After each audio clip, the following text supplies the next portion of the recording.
Hello friends, मैं हूं अजीज। आप देख रहे हैं मूवी स्टॉक चैनल, जिस पर आज मैं बात करने वाला हूं डीसी यूनिवर्स के फ्यूचर के बारे में, जिसे लेकर के पंख वालों का आर्टिकल कहीं ना कहीं डीसी डाई हार्ड फैंस को बहुत ही ज्यादा डरा रहा है। क्योंकि रिपोर्ट ही कुछ इस तरीके की है जो कि आपको टाइटल पढ़कर भी समझ आ जाता है कि सुपरमैन फिल्म का हिट होना बॉक्स ऑफिस पर वार्नर ब्रदर्स के लिए कितना ज्यादा जरूरी है। तो चलिए अब उन सारी की सारी डिटेल्स पर बढ़ते हैं। जिससे पहले हर बार की तरह बनेगी मेरी छोटी मोटी सी रिक्वेस्ट, जो की है इस चैनल को सब्सक्राइब, वीडियो को लाइक और शेयर करने की तो कर लो।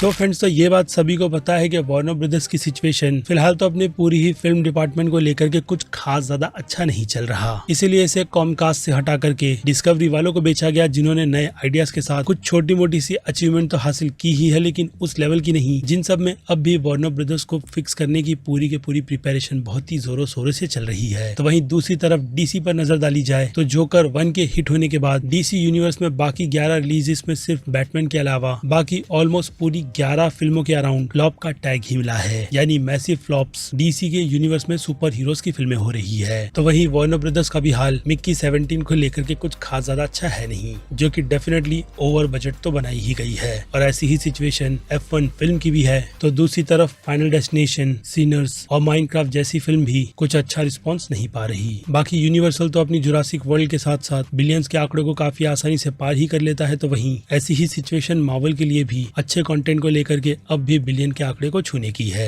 लेकिन अगर बेकार कंटेंट होगा, जो कि मार्वल को भी पता है, तो वो बॉक्स ऑफिस पर अच्छा परफॉर्म नहीं करता, जैसा हाल recently Captain America Brave New World का हुआ है। लेकिन इसके अलावा जैसे कि मैंने कहा, यूनिवर्सल विकेट, सुपर मारियो जैसी फिल्म बना करके भी प्रॉफिटेबल है। तो वहीं वार्नर ब्रदर्स बिल्कुल भी नहीं। ऐसे में डीसी की इस नई कमान को संभालते हुए जेम्स गन ने अपने नए आइडियाज के साथ डीसी के यूनिवर्स को फिर से जो जन्म देने की कसम खा रखी है, तो उसमें सुपरमैन को ही पूरा सेंटर दे दिया गया है, ताकि इसके चलते वो लोग डीसी के प्रॉपर न्यू यूनिवर्स को बिल्कुल ही सही तरीके से शुरू कर सके। लेकिन देखा जाए तो इस फिल्म पर हिसाब से इतना ज्यादा प्रेशर है कि वो प्रेशर खुद जेम्स गन भी फिल्म बनाते वक्त बिल्कुल फील कर सकते थे। और इसी के चलते ये फिल्म अपनी ऑल स्टार सुपरमैन वाली स्टोरी के आर्क से थोड़ा हटकर डीसी के कई सारे दूसरे सुपर हीरोज को भी अपने इस यूनिवर्स में जगह दे रही है, ताकि जैसे कि मैंने कहा, प्रॉपर यूनिवर्स की शुरुआत बिल्कुल ही अच्छी तरीके से की जाए। जिसके चलते ये फिल्म अपने बजट से थोड़ा इधर उधर भी भटक चुकी है, जिसका एग्जैक्ट अमाउंट तो कोट नहीं किया गया, लेकिन 200 से 300 मिलियन के आंकड़े बताए जाते हैं, जो कि मुझे नहीं लगता है कि इतना ज्यादा होगा। क्योंकि इस पर जेम्स गन ने खुद अपनी भी कंफर्मेशन कहीं ना कहीं देते हुए यही कहा है कि फिल्म इतनी भी ज्यादा हैवी बजट की नहीं है। लेकिन फिर भी 200 मिलियन के आंकड़े में तो इस फिल्म को शायद से बनाया गया होगा। जिस हिसाब से इस फिल्म को जो टीजर में काफी अच्छा प्रेज मिला था, तो फिर बॉक्स ऑफिस पर भी कम से कम 700 से 800 मिलियन तक की बिजनेस करना चाहिए। वरना वो कहते हैं कि ब्रेक थ्रू के लिए 500 से 600 मिलियन का आंकड़ा भी बिल्कुल ठीक रहेगा। लेकिन मैं नहीं चाहता कि ये फिल्म अपनी इस काफी स्ट्रॉन्ग प्रेजेंटेशन के साथ कुछ इस तरीके के नंबर बॉक्स ऑफिस पर जनरेट करे। क्योंकि दूसरी तरफ इस फिल्म की टेस्ट स्क्रीनिंग भी की गई है, जिस पर एक अलग वीडियो बनेगी। क्योंकि यहाँ पर टॉपिक में बात चल रही है इस फिल्म और डीसी के फ्यूचर के आने वाले खतरे की, जो कि अगर ये फिल्म, जैसे कि मैंने कहा, अगर जरा सा भी डगमगाती है बॉक्स ऑफिस पर, तो फिर वार्नर ब्रदर्स स्टूडियो फिर से बिकने की कगार पर आ जाएगा, जो कि पंख वालों की रिपोर्ट में बिल्कुल कोट कर बताया गया है। और यहीं से आप समझ जाओ कि काफी बड़ा प्रेशर पूरे स्टूडियो पर भी बना हुआ है। लेकिन जेम्स गन के आते ही हम जैसे फैंस के लिए उम्मीद भी आई है, क्योंकि दूसरी तरफ स्नाइडर के टट्टे अपनी जिद ना छोड़ते हुए डीसी को डार्क यूनिवर्स में ही जाता हुआ देखना चाहते हैं, खास करके सुपरमैन के कैरेक्टर को। जबकि शुरुआत मैं चाहूंगा कि काफी ज्यादा लाइट टोन पर हो। और अब अगर इससे हटकर पंख वालों की इस रिपोर्ट में बायस के नाम पर जाए, तो वो नाम है फॉक्स स्टूडियो का, जो कि हाँ, आपको ज्यादा दिमाग लगाने की जरूरत है नहीं कि फॉक्स स्टूडियो डिज्नी के अंडर आता है। यानी कि फिर से 40-50 बिलियन के आसपास की रकम खर्च करनी होगी वार्नर ब्रदर्स को खरीदने के लिए, जो मानता हूँ कि डिज्नी के लिए बड़ी बात है नहीं। लेकिन अगर ऐसा हुआ तो नई फिल्मों के प्रोजेक्ट पर अच्छा खासा होल्ड भी लगेगा। ठीक आप समझ सकते हो कि फॉक्स की तरह, जिन्होंने पहले तो एक्समैन की कई सारी फिल्में जोरों शोरों से अनाउंस की थी, और इसके अलावा बाकी दूसरे कई सारे प्रोजेक्ट्स भी, जो अगेन इस डील के चलते काफी ज्यादा डिलेज हो गए। अगर वार्नर ब्रदर्स की सिचुएशन भी डिस्कवरी से हटकर फॉक्स के अंडर आने की हो गई, तो फिर समझ जाओ कि हॉलीवुड में कंटेंट की कमी बहुत ज्यादा होगी। लेकिन फिर से कहूंगा कि टेस्ट स्क्रीनिंग को लेकर फिलहाल तो पॉजिटिव वाइब ही निकल कर आई है, जिससे वो कहते हैं ना कि जलने वाले जलते रहे, कंटेंट और डीसी लवर्स ऐसे में बस अपना फुल सपोर्ट ही दिखाए, ताकि इस फिल्म को असल मायने में जस्टिस मिले। लेकिन खैर, इस रिपोर्ट के आने के बाद कुछ लोगों लोगों से बातचीत करने पर भी मुझे जो बातें पता चली है उस पर तो यही कहूंगा कि हाँ, थोड़ी सच्चाई तो है कि वार्नर ब्रदर्स यही फिगर आउट कर रहा है कि वो ऑडियंस के बीच किस तरीके के कंटेंट के साथ उतर करके उनका दिल जीते,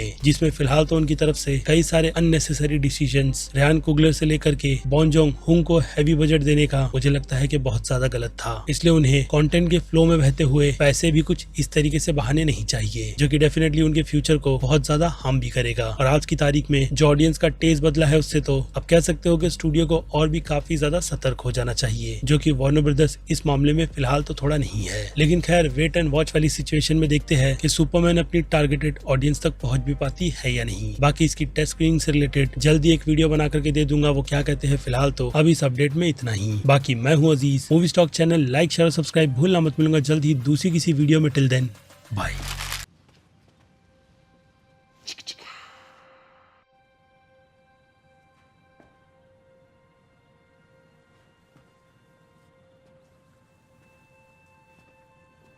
You're still here.